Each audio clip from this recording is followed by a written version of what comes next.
નમસ્કાર મિત્રો, સ્વાગત છે તમારું અમારી યુટ્યુબ ચેનલમાં. મિત્રો, સરકારી કર્મચારીઓના 18 મહિનાના બાકી ડીએ એરિયર્સને લઈને મહત્વના સમાચાર સામે આવી રહ્યા છે. સરકારી કર્મચારીઓને કોરોના કાળના ડીઆરના જે 34,000 કરોડ છે તેને લઈને મોદી સાહેબ દ્વારા ફાઇનલ નિર્ણય જાહેર કરાવવામાં આવી રહ્યો છે. કેન્દ્ર સરકારે તેના કર્મચારીઓ અને પેન્શનરોને ચૂકવવાના થતા બાકી કોરોના મહામારી સમયના 18 મહિનાના ડીએના 34,000 કરોડ રૂપિયા આપવાનો ઇનકાર કરી દીધો છે. કેન્દ્રીય કર્મીઓને હવે કોરોના કાળના ડીએના 34,000 કરોડ નહીં મળે.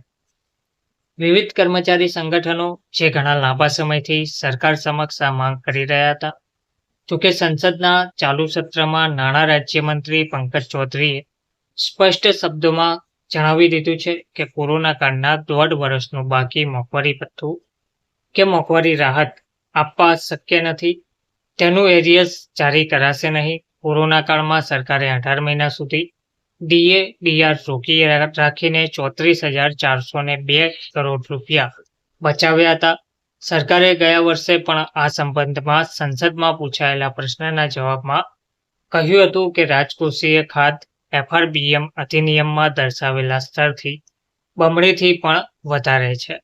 તો ટૂંકમાં હવે ફાઇનલ નિર્ણય લેવામાં આવ્યો છે. કેન્દ્રીય કર્મચારીઓને હવે કોરોના કાળના ડીઆરના 34,000 કરોડ રૂપિયા મળશે નહીં. ધન્યવાદ.